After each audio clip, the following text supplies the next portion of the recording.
The Scythians were a mysterious people.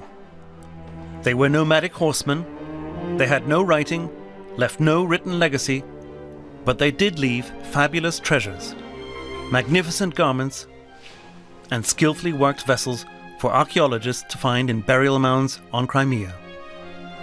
The Scythians were feared warriors who carved out their realm on the steppes north of the Black Sea.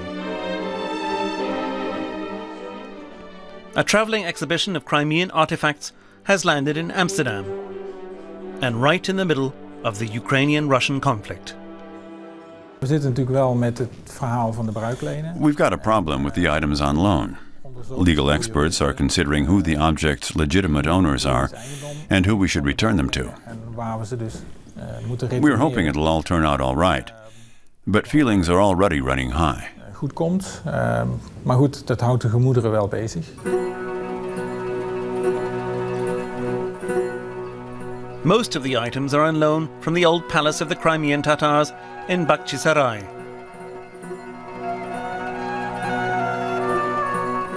The Palace Museum sent priceless treasures, the pride of its collection.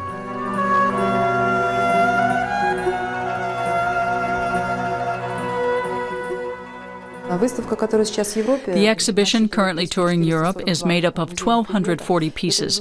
They're undoubtedly the best and most beautiful objects we have here in our national archaeological inventory.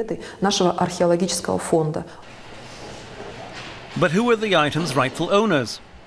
The museums of the Russian-occupied Crimea or the Ukrainian state? The Culture Ministry in Kiev has made it clear. Ukraine has no intention of surrendering the treasure. After the exhibition closes, as we see it, given the present difficult situation, the objects should definitely be sent to Kiev, so they'll be under the jurisdiction of Ukraine. And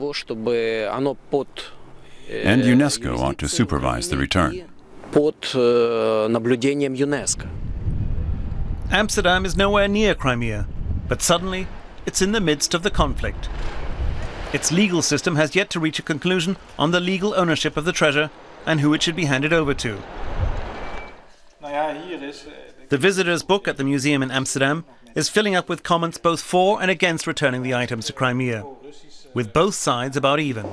Here you can read, "An exhibition of great cultural value. Please give it back to the people it belongs to, not the Russian intruders." But there are pro-Russian comments as well.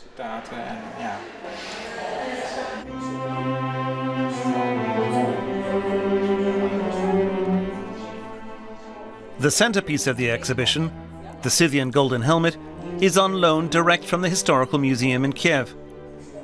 It also has several pieces of Scythian gold in its collection.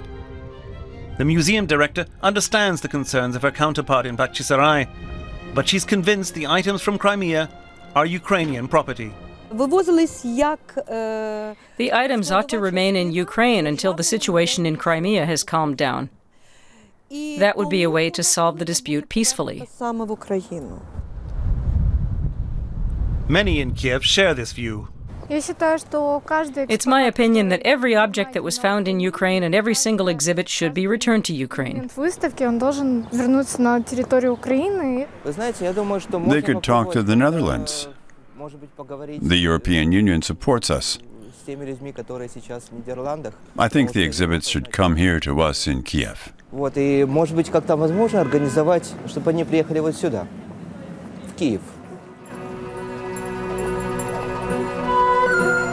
In the splendid palace in Bakhchisarai, there's little sign of the conflict.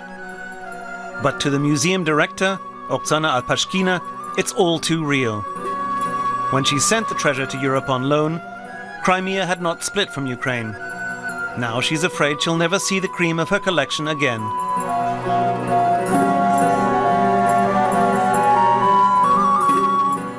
If the pieces don't come back to us in the museum, it would be an enormous tragedy, a loss for the entire Crimea. Crimea has been a crossroads for Greeks, Romans, Tatars, and later Slavic peoples.